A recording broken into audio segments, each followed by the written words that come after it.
promoting healthy diets and sustainable food systems, understanding the role of millets is paramount. This webinar aims to unravel the diverse aspects of millets, ranging from their nutritional powers to their ecological impact and economical significance. First of all, we are having Dr. Deepak Puri, who is a Senior Director Cardiovascular Thoracic Surgery at Max Super Specialty Hospital, Mohali, at Max Healthcare. So, welcome, sir. We are very fortunate to have you, and undoubtedly we will be benefited by your knowledge and experience.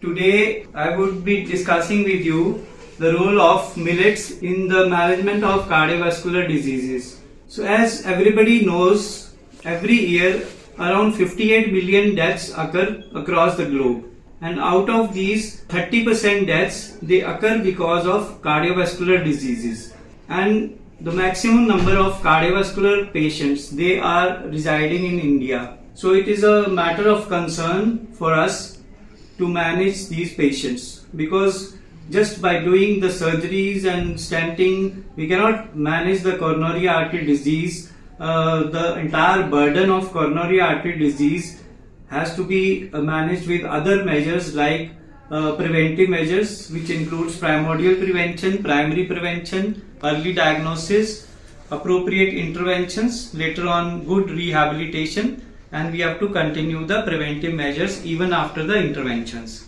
So as we see that in India we are residing in an area which has the maximum burden of cardiovascular diseases, maximum heart attacks they occur in this region, and we are facing maximum number of diabetic patients also, maximum patients with high blood pressure, with a lot of other problems like stroke.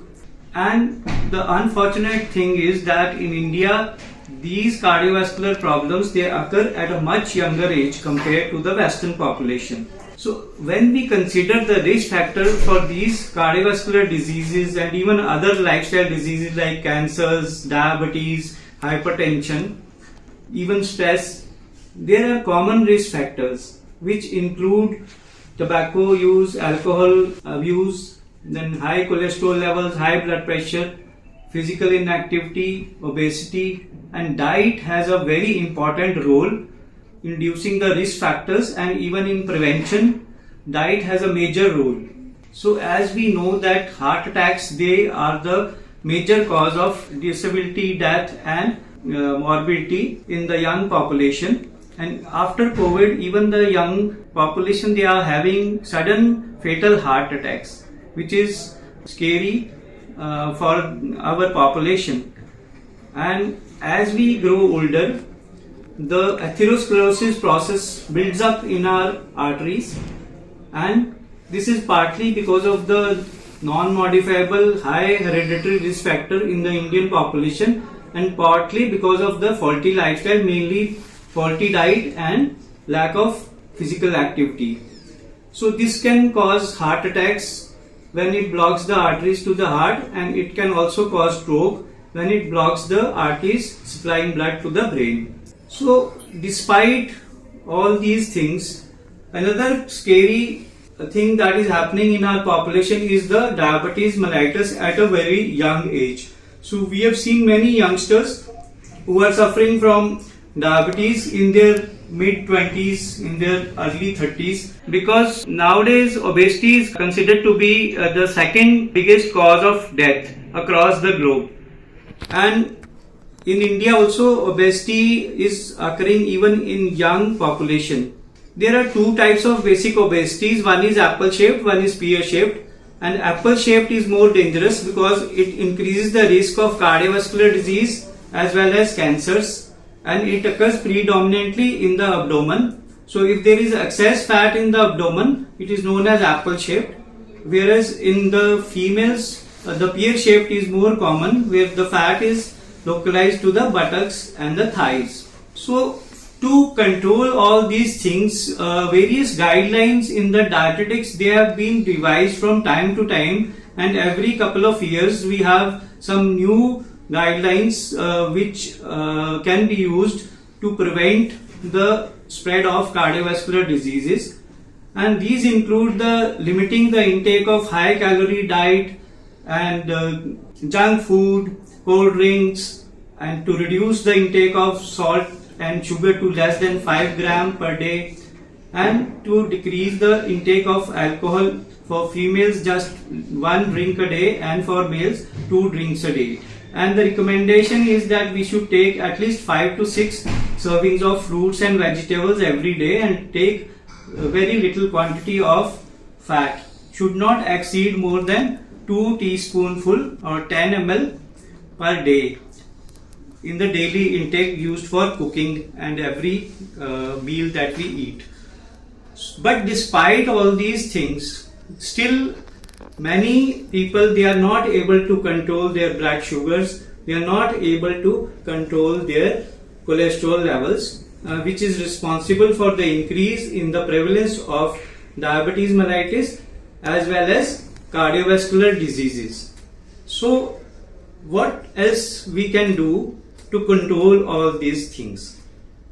So in March 2021, the United Nations, they declared 2023 as the International Year of Millets, and India has been contributing to a large extent for making this a success, because millets, they have been underutilized over the years, but it has been seen they are not only good for us, they are good for the farmer, and they are good for the planet.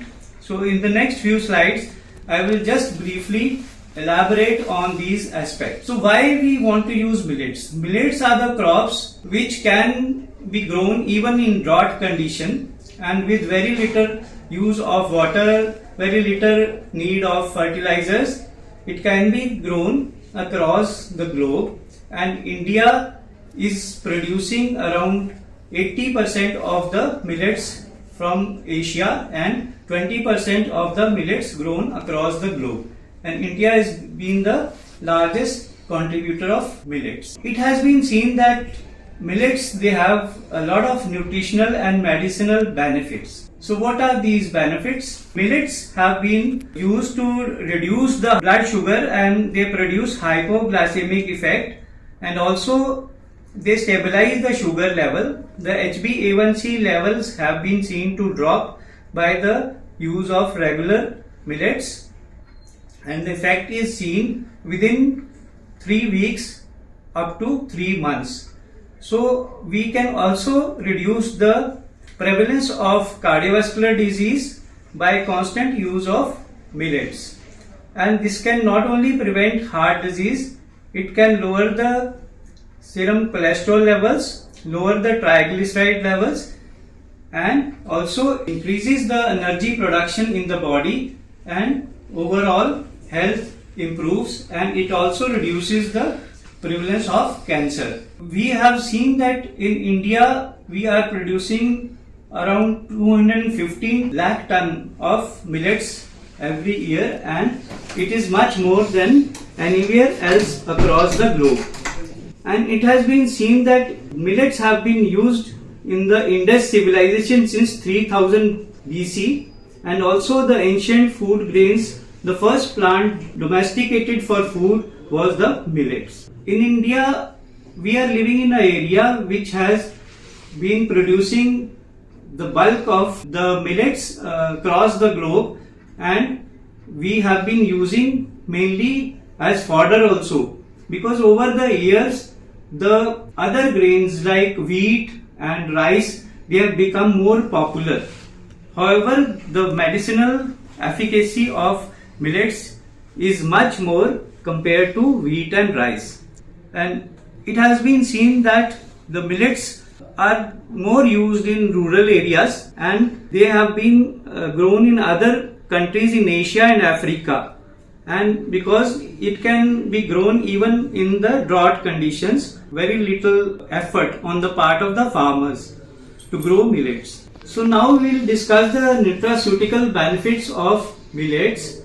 It has been seen that the free sugar is quite low in the millets, 2 to 3%, and also the cellulose, hemicellulose, beta-glucans, lignin and pectinaceous material is more in millets. So millets are seen to be rich in dietary fibers, and also good amount of protein fractions they are seen in millets.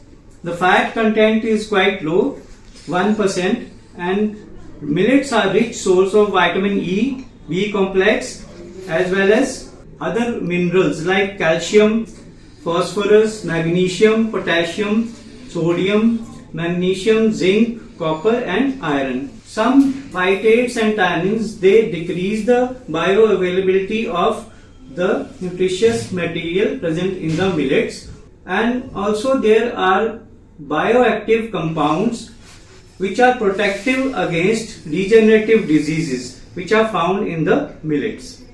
So in diabetes, because of the high fiber levels, because of the flavonoids, polyphenols and phytochemicals, millets, they reduce the HbA1c levels, the fasting blood sugar levels, and also they reduce the incidence of diabetes if they are taken in a regular basis.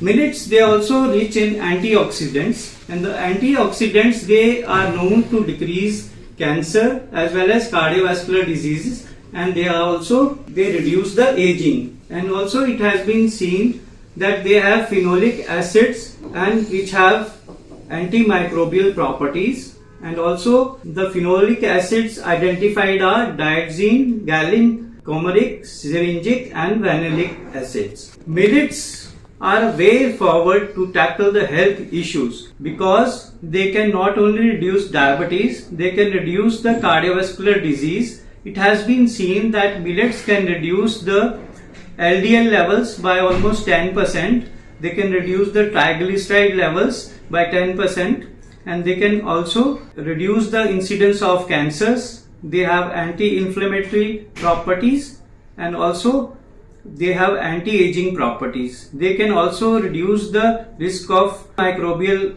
infections, and also they have an anti-inflammatory effect which can reduce the complication like the fast spread of atherosclerosis and other inflammatory processes in our body, and thereby they are very useful in the management of cardiovascular diseases, not only for prevention but also once diagnosed they can also help in the management, rehabilitation as well as secondary prevention of cardiovascular diseases. So now there are few areas of research that require to be tackled, and these are, we have to first of all think of increasing the productivity, and we can think of other things like post-harvest management and how to reduce the anti-nutritional factors that reduce the bioavailability of the medicinal effects of millets, and also